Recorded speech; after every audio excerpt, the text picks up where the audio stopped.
Sir Muhammad Ali. Muhammad Ali. എന്നിട്ട് it's a long story. ഒരു ദിവസം സൗകര്യമായിട്ടെന്ന് പറഞ്ഞുതരാം. Hello hello, how are you Muhammad Ali? I am okay. ആരവരൊക്കെ? My friends. My friend Sandra. Hello. ഇവൻ എന്റെ കമ്പനി വർക്ക് ചെയ്യായിരുന്നു. ലാസ്റ്റ് ഇയർ ഇവനെ ഞാൻ പിടിച്ചുവിട്ടു അല്ലേ? Come Sunny, I want to talk to you. എനിക്ക് നിന്നോടൊന്നും സംസാരിക്കാനില്ല. നീ എന്റെ കമ്പനിയുടെ സൈലന്റ് പാർട്ട്ണർ ആണെന്ന് പറഞ്ഞ് എനിക്കെതിരെ കേസ് കൊടുത്തിരിക്കല്ലേ? അതൊക്കെ കഴിയട്ടെ, എന്നിട്ട് സംസാരിക്കാം.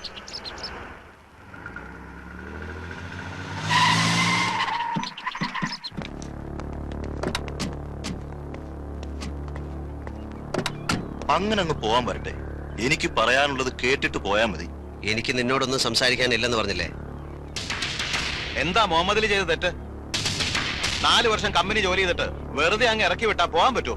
തനിക്കിതൊക്കെ അറിഞ്ഞിട്ട് എന്താ കാര്യം? നിർബന്ധമാണെങ്കിൽ പറയാം. ഞാനേ ഇവനെ എന്റെ ഒരു ബ്രദറിനെ പോലെ കൊണ്ടു നടന്നാണ്. ഓക്കെ, കഴിഞ്ഞ വർഷം വരെ എന്റെ ബിസിനസ്സുകളിൽ ഏറ്റവും പ്രോഫിറ്റ് കിട്ടിയിരുന്നത് എന്റെ കൺസ്ട്രക്ഷൻ കമ്പനിയിൽ നിന്നാണ്. കഴിഞ്ഞ 1 വർഷമായി ഞാൻ കൊടുക്കുന്ന ടെൻഡറുകളിൽ നിന്ന് 5000 10,000 കുറച്ച് ഒരു ചൈനീസ് കമ്പനി പിടിക്കുന്നു. ഞാൻ കൊടുക്കുന്ന ടെൻഡറുകൾ ഇത്ര കൃത്യമായിട്ട് ആ ചൈനീസ് കമ്പനി എങ്ങനെ അറിയുന്നു? എന്റെ കമ്പനീസിലെ എംപ്ലോയീസിനെ മുഴുവൻ ഞാൻ ഷഫിൾ ചെയ്തു. എന്നിട്ട് ഞാൻ ഈ മുഹമ്മദ് അലിയെ സംശയിച്ചില്ല. അവസാനം സിംഗപ്പൂർ ഗവൺമെന്റ് സീ സൈറ്റിൽ പണിയാൻ പോകുന്ന ഒരു 5 സ്റ്റാർ ഹോട്ടലിന്റെ കോൺട്രാക്ട് കോട്ട് ചെയ്തപ്പോൾ മുതൽ ഞാൻ ഇവന്റെ മേലൊരു കണ്ണുടക്കി വെച്ചു. എന്റെ നിഴൽ പോലെ പറ്റി നടന്ന ഇവൻ നക്കാപ്പിച്ച കാശിന് വേണ്ടി ഒരു ചൈനക്കാരൻ എന്നെ ഒറ്റുകൊടുക്കുകയായിരുന്നു. പക്ഷെ കർത്താവ് എന്റെ കൂടെ ആയിരുന്നു. ഗവൺമെന്റ് ആ പ്രോജക്ട് മാറ്റിവെച്ചു. പുതിയ ടെൻഡർ നോട്ട് ക്ഷണിച്ചു. അതുകൂടെ ചോർത്തി കൊടുത്ത് എന്റെ കുതികാല് വെട്ടാൻ ഞാൻ ഇവനെ സമ്മതിച്ചില്ല. ഞാൻ ഇവനെ പറഞ്ഞു വിട്ടു. ഓക്കെ, അതാണ് കാരണം. Come come Chandra. Wait, darling, you can't go like that. Listen, I don't want to create any problem. Leave her. വിട്ടില്ലെങ്കിലോ?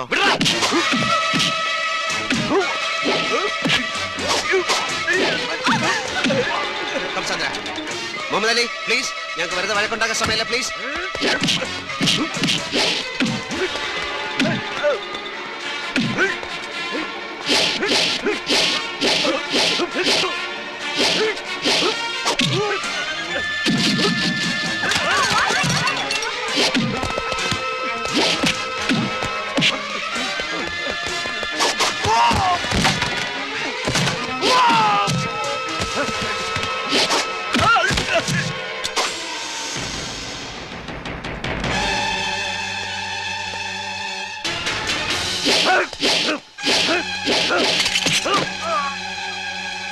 Sonny, I'll shoot you, man.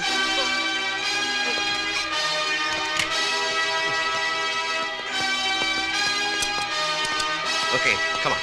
Shoot me. Shoot me, Muhammad Ali. Shoot me. Come on, you cannot shoot me. Muhammad Ali, please.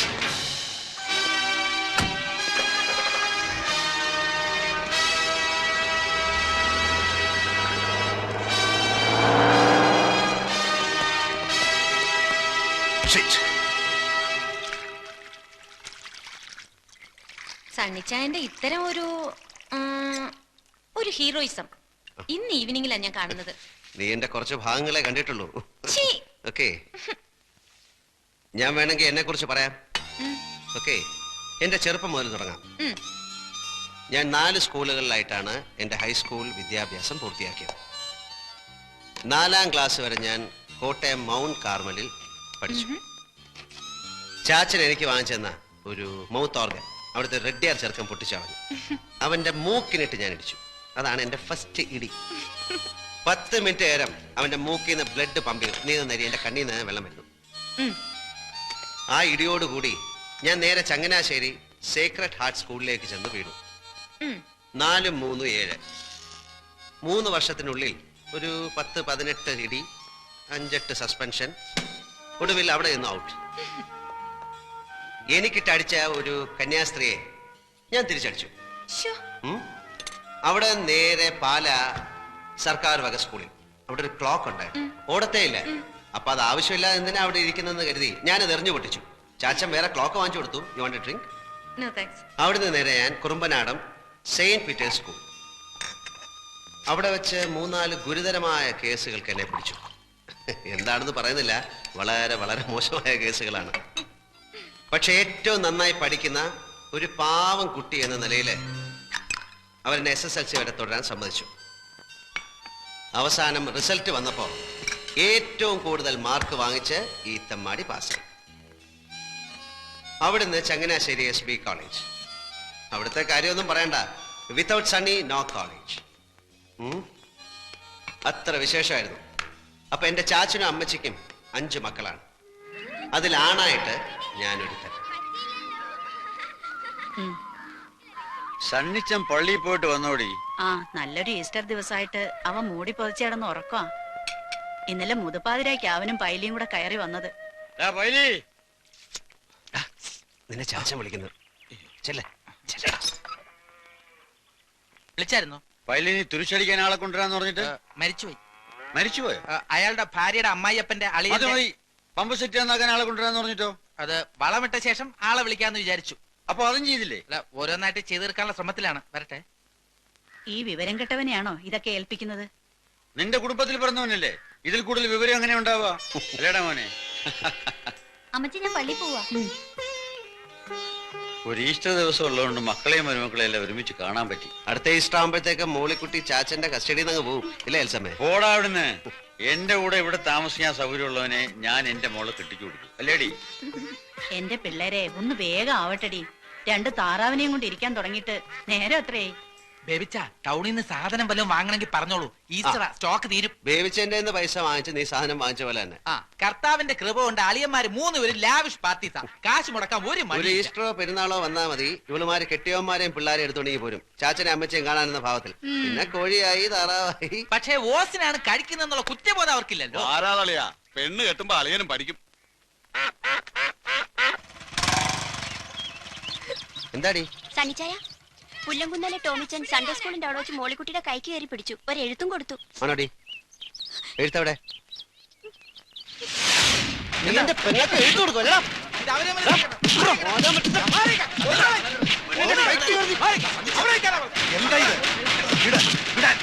പള്ളിപ്പറമ്പിൽ കിടന്ന് ഗുസ്തി പിടിക്കാൻ അച്ചോ, സംഗതി നിസ്സാരമാണെങ്കിലും പാലോമറ്റത്ത് പറഞ്ഞ പെൺകൊച്ചിനോട് ഇങ്ങനെ പറയാനും പെരുമാറാനും അവൻ എങ്ങനെ ധൈര്യം ഉണ്ടായി? അത്രയ്ക്കൊന്നും ഉണ്ടായില്ലല്ലോ ടീച്ച. നിങ്ങളുടെ പെങ്കൊച്ചിനെ കല്യാണം കഴിക്കണമെന്ന് അവൻ ആഗ്രഹമുണ്ടെന്ന് പറഞ്ഞു. അത്രയല്ലേ ഉള്ളൂ. മതി. അച്ഛനറിയോ, അവന്റെ അപ്പനുണ്ടല്ലോ പാപ്പൻ, അവൻ ഇവിടെ വന്നാൽ ഈ കസേരമേൽ ഇരിക്കില്ല. പാലമറ്റത്തെ തിണ്ണയിലിരുന്ന് ഇവിടെ അടുക്കളയും മിച്ചം വരുന്ന കപ്പയും കഞ്ഞിയും കുടിച്ചാ ആ പുല്ലാങ്കുന്നുകാരി ഇത്രയും വളർന്നത്. ആ പാലോ മറ്റത്തെ പെങ്കൊച്ചിനോട് അനാവശ്യം എന്തെങ്കിലും പറഞ്ഞാൽ കുന്നാളെവണ ഞാൻ. പോട്ടെ സണ്ടിച്ച, അതിനി പറഞ്ഞു പെരുപ്പിച്ച് പുല്ലാങ്കുന്നേക്കാരായിട്ട് വെറുതെ ഒരു കശവിശ ഉണ്ടാക്കണ്ട. നിങ്ങൾ ചെക്കന്റെ അപ്പനാണെന്ന് പറഞ്ഞ് വെറുതെ തലേ ചൊറിഞ്ഞോണ്ടിരിക്കാതെ ചെന്ന് മാനം മര്യാദയ്ക്ക് പെണ്ണിനെ കെട്ടിച്ചേരും ചോദിക്കേണ്ട മനുഷ്യ. നീ എന്റെ കയ്യിൽ നിന്ന് മേടിക്കും. കുരുത്തം കെട്ടപ്പോ തൊന്തരം ഉണ്ടാക്കി വെച്ചിട്ട് അതിന് പുറകെ അപ്പം പോയി തൂങ്ങിക്കോളാൻ. അപ്പാ ഞാൻ അതിനൊന്നും കാണിച്ചും പറഞ്ഞൊന്നുമില്ല. ഇച്ചായം കാണിച്ച് തെറ്റ് തന്നെ. ഇനി അത് ഊതി പിടിപ്പിച്ച് വഴക്കം വെക്കണമെന്നും ഉണ്ടാക്കണ്ട. ദേ പോളച്ച, നീ നിന്റെ കാര്യം നോക്ക്. അവനൊരു പുണ്യാളച്ചൻ. പറഞ്ഞ പോലെ അളിയൻ എന്ത് തെറ്റിയതെന്ന് അപ്പനീ പറയുന്നേ? എടാ കുഞ്ഞുഞ്ഞെ, നീ ഇവിടെ വന്ന് ഇവിടെ കെട്ടിക്കൊണ്ട് പോയത് ഇങ്ങനെ ഗുസ്തി പിടിച്ചിട്ടാണോ? മാനം മര്യാദയ്ക്ക് വന്ന് പെണ്ണിനെ കണ്ടു, ഇഷ്ടപ്പെട്ട് കെട്ടിക്കൊണ്ടുപോയി. അപ്പൻ ചുമ്മാ പുക്കാറുണ്ടാക്കാതെ അവിടെ ചെന്ന് കല്യാണം നടത്താൻ സമ്മതമാണോ ചോദിക്കേ. പാപ്പച്ചൻ ഇതിന് എങ്ങനെ ധൈര്യം വന്നൊന്നാ എനിക്ക് മനസ്സിലാകാത്തത്. അല്ല, ടോമിച്ചൻ വന്നൊരു മോഹം പറഞ്ഞപ്പോ. മോഹങ്ങൾ തിരമാലകൾ പോലെയല്ലേ പാപ്പച്ച? ഒന്ന് തീരുമ്പോ മറ്റൊന്ന്. അതിന് പുറകെ വിവരമുള്ളവരിറങ്ങിത്തിരിക്കാന്ന് വെച്ചാൽ പാപ്പച്ചനൊരു കാര്യം ചെയ്യും. ഇങ്ങനെ ഒരു ആലോചനയുമായിട്ട് ഇവിടെ വന്ന കാര്യം നാട്ടുകാരറിയണ്ട. കുറച്ചിൽ തനിക്ക് തന്നെയാ. പാപ്പച്ച, നിന്റെ മോൻ ടോമിച്ചന്റെ ഭാഗത്ത് നിന്ന് ഇങ്ങനൊരു പിടിപ്പീട് സംഭവിച്ചു പോയ സ്ഥിതിക്ക് നമ്മൾ ആ തെറ്റ് സമ്മതിച്ചേ പറ്റൂ. ചക്കര ഇറ്റുന്നിടത്തല്ലേ ഉറുമ്പ് പായൂ. ഉല്ലാങ്കുന്ന പാപ്പച്ചന് ഇസ്പട് 7-ാം കൂലിയാണല്ലോ. എനിക്കും ഉണ്ട് അച്ചോ 2-3 പിള്ളേരെ. അതുങ്ങളുടെ കല്യാണം ഈ പള്ളി വെച്ചാൽ നടത്തും. പാലോ മറ്റത്തെ മാടമ്പിപ്പിള്ളയെ കിട്ടുന്നതിനേക്കാൾ മുന്തിയെടുത്തുനിന്ന് കല്യാണത്തിന് അച്ഛനെ ഞാൻ വിളിക്കും. കെട്ടുകുർവാനയ്ക്കല്ല, മിന്നുകെട്ട് കാണാൻ. കെട്ടുകുർവാനയ്ക്ക് ഞാൻ മെത്രാപ്പോലിത്തയെ കൊണ്ടുവരും. കൂടെ തറവാട്ടി പറഞ്ഞ 10 അച്ഛന്മാരെയും. ഈശോമിശിഹായ്ക്ക് സ്തുതിയായിരിക്കട്ടെ. കുട്ടിയുടെ കല്യാണത്തിന് ഇവിടുത്തെ ഡെപ്പോസിറ്റിൽ നിന്ന് കുറച്ച് പണം മറിച്ചു. പാപ്പനതറിയാം. കഴിഞ്ഞ ദിവസത്തെ സംസാരത്തിന് ശേഷം ഓരോരുത്തരായി പണം ചോദിക്കാൻ വരുന്നു. അതൊക്കെ വിറ്റോ തുലച്ചോ എങ്ങനെയെങ്കിലും കൊടുത്തു തീർക്കായിരുന്നു. പക്ഷേ അപ്പം മോളിക്കുട്ടിയുടെ മിന്നേട്ടിന് അപ്പൻ്റെ ഒന്നും ഉണ്ടാവില്ല. 3 പെൺകുട്ടികളെ മാന്യമായിട്ട് പറഞ്ഞയച്ചപ്പോ അപ്പൻ്റെ നടുവൊടിഞ്ഞു. ഞാനിപ്പോ എന്താ ചെയ്യണ്ടേ? ചിറയ്ക്കൽ അച്ഛൻ ഇന്നലെ ഒരു കാര്യം പറഞ്ഞു. അറിഞ്ഞു. 2 ലക്ഷം രൂപ ശ്രീധരൻ തരാൻ കട്ടപ്പനയിൽ ആരാണ്ട് തയ്യാറാണെന്ന്. ചാച്ചനും അച്ഛനും കൂടെ എല്ലാം തീരുമാനിച്ചുറപ്പിച്ചില്ലേ, പിന്നെ ഞാനെന്ത് പറയാം? ആര് പറഞ്ഞു ഉറപ്പിച്ചെന്ന്? അതൊക്കെ നീ ചെന്ന് കണ്ട് ഇഷ്ടപ്പെട്ടതിന് ശേഷം.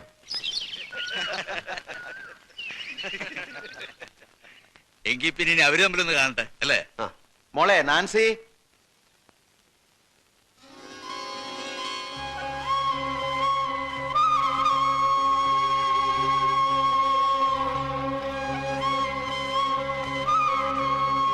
സണ്ണിച്ചു, പെണ്ണിന് വല്ല ചട്ടോ വിൽക്കോ മറ്റോണോ നോക്കിക്കോണം. പിന്നെ നാളെ ഞങ്ങൾ കൂടെ വന്നൊരു കുറ്റം പറഞ്ഞേക്കരുത്.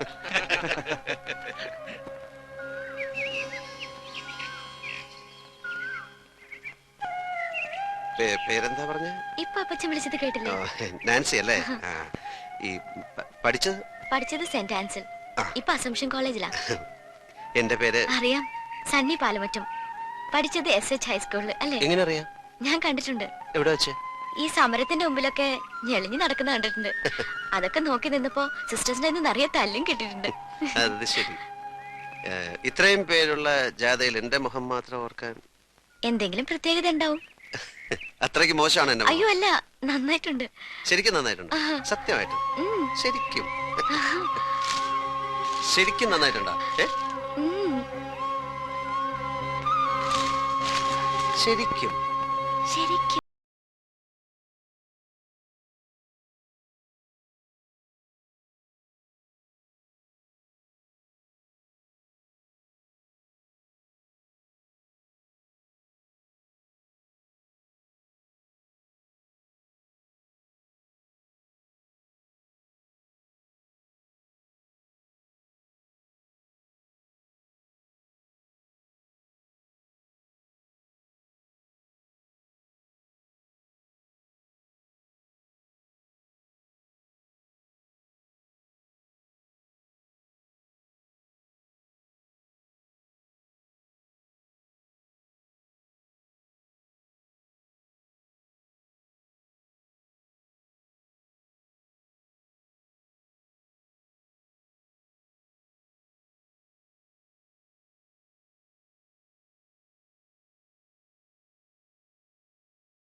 അസൂയ തോന്നുന്നു. നേരായിട്ടും തോന്നാം. അറിഞ്ഞവർക്കും കേട്ടവർക്കും എല്ലാം അസൂയായിരുന്നു, ദൈവത്തിന് പോലും.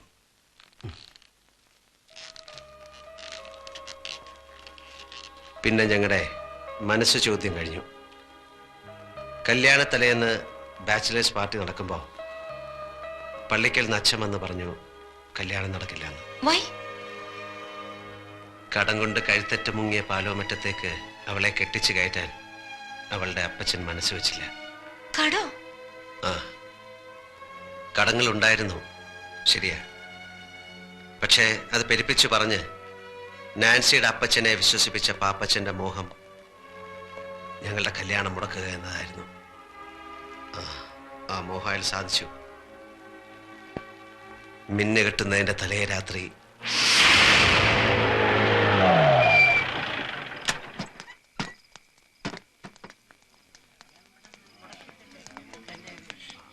എന്താ അച്ഛാ ഇതിന്റെയൊക്കെ അർത്ഥം? മിന്നേറ്റ് നടക്കാൻ മണിക്കൂറുകൾ മാത്രം ബാക്കിയുള്ളപ്പോ കല്യാണ കാര്യത്തെ പറ്റി ഒന്നുകൂടെ ആലോചിക്കാണ്ടെന്ന് പറയുന്നത് എവിടത്തെ നാട്ടു നടപ്പാ? എനിക്ക് കുറച്ചുകൂടി കാര്യങ്ങൾ അന്വേഷിക്കാനുണ്ട്. എന്റെ മോളെ അവിടേക്ക് അയച്ചാ അവള് ദുഃഖിക്കേണ്ടി വരില്ല എന്ന് എനിക്ക് ബോധ്യം വന്നാ നമുക്ക് വേറൊരു ദിവസം നോക്കാം. ഒരുമാതിരി തന്തയ്ക്ക് പറക്കാരിക പറയരുത്. നീ എന്താ ഈ പറയുന്നേ? ഈ കല്യാണം നടത്താൻ ഇയാൾ കിട്ടവനെന്ന് അന്നീപ്പാരാ മധ്യസ്ഥം പറ ഇങ്ങോട്ട് വിളിച്ച്. പെണ്ണിന്റെ തന്ത ഈ നിൽക്കുന്ന കുഞ്ഞു കൊച്ചു സാറ് മനസമ്മതം കഴിഞ്ഞിട്ടും കല്യാണം വേണ്ടാത്ത സ്ഥിതിക്ക് അരമനക്കോടതിന് അനുവാദം മേടിക്കുന്ന സഭാ നിയമം. പെണ്ണിന്റെ ഒപ്പം അതും മേടിച്ച സ്ഥിതിക്ക് നിങ്ങൾ ഇവിടെ കിടന്ന് കൊമ്പൊലിക്ക് കാണിച്ച ഒരു കാര്യവുമില്ല. എനിക്ക് നാൻസിയോട് ഒന്ന് സംസാരിക്കണം. അതെങ്ങനെയാ മോനെ? പെണ്ണിന്റെ അപ്പൻ ഇഷ്ടമില്ലാത്ത സ്ഥിതിക്ക് പെണ്ണോട് സംസാരിക്കുന്നത് എങ്ങനെയാ? കുടുംബത്തിൽ പറഞ്ഞത് ചെയ്യത്തില്ല. എനിക്ക് സംസാരിക്കാം. അങ്ങനെ പോയാലോ?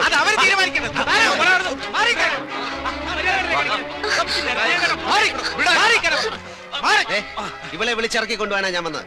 നിനക്ക് സമ്മതമാണെങ്കിൽ നാളെ നിന്റെ കഴുത്ത് ഞാൻ മിന്നു കിട്ടും. വരാൻ തയ്യാറാണോ? തയ്യാറാണോ എന്ന്? അവിടെ നിന്നാണ് എൻ്റെ നഷ്ടങ്ങൾ ആരംഭിച്ചത്. വർഷങ്ങൾ കഴിഞ്ഞിട്ടും നാൻസിയെ മറക്കാൻ എനിക്ക് കഴിഞ്ഞില്ല. മനസ്സുകൊണ്ട് അവൾ എപ്പോഴും എൻ്റെ കൂടെ ഉണ്ട്, ഇവിടെ ഈ സിംഗപ്പൂരിൽ. പിന്നീട് സണ്ണിച്ചൻ നാട്ടിൽ പോയിട്ടില്ല? ഇല്ല, വേറൊരു വിവാഹത്തെക്കുറിച്ച് ചിന്തിച്ചിട്ടുമില്ല. നാട്ടിൽ നിന്ന് ഫോൺ ചെയ്യുമ്പം അമ്മച്ചിക്ക് ഒന്നേ അറിയണ്ടൂ, എപ്പോഴാണ് എൻ്റെ കല്യാണം എന്ന്. അത് നടന്നു കാണാൻ വേണ്ടി മാത്രം ജീവിച്ചിരിക്കുന്ന പോലെ. ഇനി ഫോൺ ചെയ്യുമ്പോൾ ഞാൻ പറയും, കെട്ടാൻ ഞാൻ റെഡി. ഇവിടെ സുന്ദരിയായ ഒരു നസ്രാണി കൊച്ചിനെ ഞാൻ കണ്ടുവച്ചിട്ടുണ്ട്, ദിവസം നിശ്ചയിച്ചോളാം. അപ്പൊ നാൻസി? അവൾ പോയി. കഴിഞ്ഞ വർഷം എനിക്കൊരു വെഡ്ഡിംഗ് കാർഡ് കിട്ടി. വധു നാൻസി, വരൻ എൻ്റെ കുടുംബം തകർത്ത പുല്ലാങ്കുന്നേൽ പാപ്പച്ചൻ്റെ മകൻ പോളച്ചൻ. ഇതാ പറയണത്, വിലപിടിപ്പുള്ള ഒന്ന് നഷ്ടപ്പെടുമ്പോ മറ്റൊന്ന് നമ്മെ കാത്ത് എവിടെയോ ഉണ്ടെന്ന്.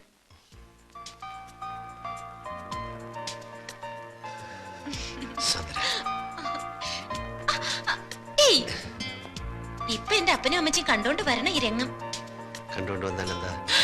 എന്റെ ഈശോ, കമ്പ്യൂട്ടർ സയൻസ് പഠിക്കാൻ ഹോസ്റ്റലിൽ നിർത്തിയിട്ട് പോയ സ്വന്തം മകൾ സുന്ദരനായ ഒരു ചെറുപ്പക്കാരനോടൊത്ത് രാത്രിയിൽ ഇങ്ങനെ ഇങ്ങനെ അല്ലേ?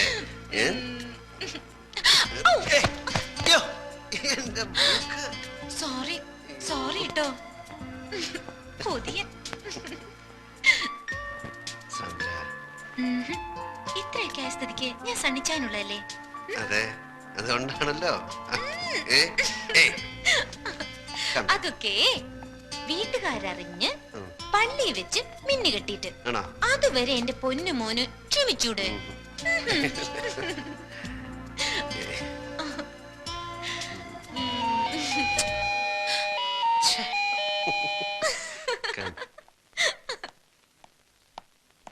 Stay here.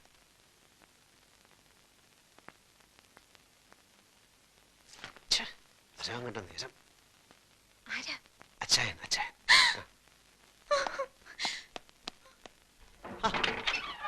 അച്ചായൻ എന്താ ഈ നേരത്തെ? വട്ട് അല്ലാതെന്താ? എടാ സണ്ണിക്കുഞ്ഞെ, ഇന്ന് ഞങ്ങളുടെ 15th വെഡിങ് ആനിവേഴ്സറി നിനക്ക് അറിഞ്ഞുകൂടെ? സോറി, ഹാപ്പി സന്തോഷപ്രദമായ നീണ്ട 15 വർഷത്തെ ദാമ്പത്യ ജീവിതത്തിന്റെ ഒരാഘോഷം. ശരി. പിള്ളേരെല്ലാം ഡ്രൈവർ നായരെ ഏൽപ്പിച്ചിട്ട് ഞങ്ങളൊന്ന് കറങ്ങാൻ ഇറങ്ങിയതാ. പാതിരാത്രിയിലോ? ഈ ഹണിമൂണിന് പാതിരാവുന്നോ പരാവെളുപ്പൊന്നോ ഉണ്ടോ? കടപ്പുറത്തിരുന്നപ്പോ എനിക്കൊരു ഐഡിയ. ഇന്നത്തെ രാത്രി സ്ഥിരം കിടപ്പുമുറി വിട്ട് മറ്റെവിടെയെങ്കിലും ഉറങ്ങാമെന്ന് ജസ്റ്റ് ഫോർ എ ചേഞ്ച്. അപ്പോഴാ എനിക്ക് നിന്റെ വീടിനെ പറ്റി ഓർമ്മ വന്നത്. അല്ലല്ല, നിനക്ക് വല്ല ബുദ്ധിമുട്ടുണ്ടോ? എനിക്കൊന്നുമില്ല. പിന്നെ ഞങ്ങളുടെ ഈ ത്രില്ലും മൂടും ഒക്കെ കണ്ട് നിനക്ക് ഒരു പെണ്ണ് കെട്ടണമെന്ന് തോന്നുകയാണെങ്കിൽ ഒറ്റ വെടി 2 പക്ഷി. നീ വന്നേന്ന് ഒരു പെഗ്ഗെട്. ചേച്ചി ഇടം കടിക്കാം. ഒരു പെഗ്ഗെട്. നീ വാ, ഒരു പെഗ്ഗെടുക്കാൻ. അല്ല ചേച്ചി. ആഹാ. അപ്പോ നിനക്ക് ഞങ്ങളുടെ വെഡിങ് ആനിവേഴ്സറി ഒന്നും ഓർക്കാൻ നേരമില്ല. അത്യാവശ്യമായിട്ട് എനിക്ക് ഒരു ജോലി വിസ്കി ഉണ്ട്.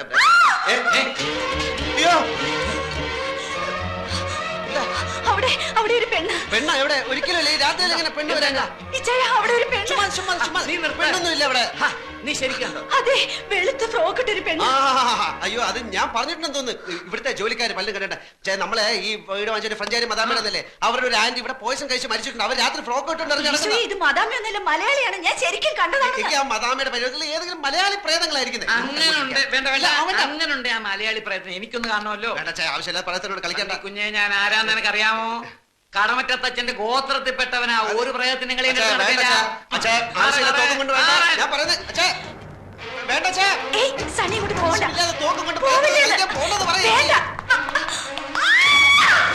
ഷൂട്ട് ചെയ്യരുത്, അത് പ്രേതമല്ല, എന്റെ ഫ്രണ്ടാ.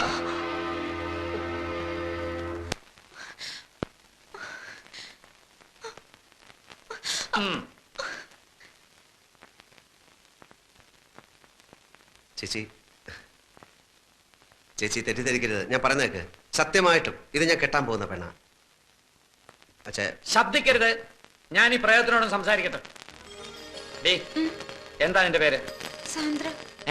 സാന്ദ്ര വാളുക്കാരൻ. നിന്റെ അപ്പന്റെ പേരെന്താ? ജോൺ വാളുക്കാരൻ. അയക്ക് സിംഗപ്പൂരിൽ എന്താ ജോലി? ബാങ്കില്. എന്താ ജോലി? ബാങ്കിൽ വർക്ക് ചെയ്യുന്നു. നിന്നെ ഇവൻ കെട്ടുമെന്നുള്ള ഉറപ്പാണോ? അതെ. ഉറപ്പാണോ? അതെ. നടക്ക. നിന്റെ അപ്പന്റെ ശരിയായിട്ടുള്ള അഡ്രസ്, ഫോൺ നമ്പർ എല്ലാം ഇതിൽ ഫീഡ് ചെയ്. നടക്ക. എടാ, ഇത് സത്യമാണോടാ? അതോ ഞങ്ങളെ ബോധിപ്പിക്കാൻ വേണ്ടി നീ ചുമ്മാ കള്ളം പറഞ്ഞാണോ? സത്യം. എന്റെ മരിച്ചുപോയ ചാച്ചനാണ് സത്യം. എടാ, ഞാൻ അമ്മച്ചിയെ വിളിച്ച് പറയാം. പറ, എന്നെ വിശ്വാസമല്ലേ, ഞാൻ തന്നെ വിളിച്ചു തരാം.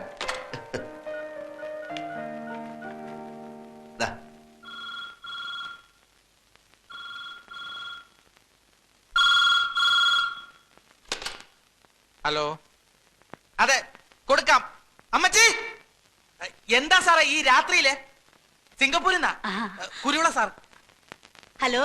പിന്നെ ഞാനും സണ്ണിച്ചനും ഗീതയും കൂടി ഒരു പെണ്ണ് കാണാൻ പോയി. പെണ്ണ് കണ്ടു, ഇഷ്ടപ്പെട്ടു. പെണ്ണിന്റെ നാടും വീടും ഒക്കെ എവിടെയാ? നാട്ടിൽ എവിടെയാണ് നിന്റെ വീട്? തൃശ്ശൂരാ. പെങ്കൊച്ചിന് ജോലിയുണ്ടോ? പഠിക്കുന്നോ? ഏയ് ഇല്ല, പഠിക്കുക. എന്തോന്നാ പഠിക്കുന്നത്? കമ്പ്യൂട്ടർ സയൻസിന് പഠിക്കുക. അമ്മച്ചിയും പെങ്ങന്മാരും അളിയന്മാരും കൂടെ വികാരിയച്ഛനെ കണ്ടിട്ട് ഒരു ദിവസം അങ്ങ് നിശ്ചയിച്ചോ? ശരി. എടാ പൈലി, സണ്ണിച്ചനും കുരുവിളയും കൂടെ അവിടെ ഒരു പെണ്ണിനെ കണ്ട് എല്ലാം ഉറപ്പിച്ചെന്ന്. അവനത് പറയാൻ നാണായതുകൊണ്ടാന്ന് തോന്നുന്നു കുരുവിളെ കൊണ്ട് വിളിപ്പിച്ചത്. പിന്നെ കുട്ടികളെയൊക്കെ ഒന്ന് വിളിച്ചു പറഞ്ഞാലോ? ഈ പാതിരാത്രിക്കോ അമ്മച്ചി? നേരെ ഒന്ന് വെളുത്തോട്ടെ. എനിക്കിനി കിടന്ന ഉറക്കം വരത്തില്ല. എനിക്കിനി കുറച്ചു ദിവസത്തേക്ക് ഉറക്കമേ വരത്തില്ല. സണ്ണിച്ചന്റെ കല്യാണമല്ലേ.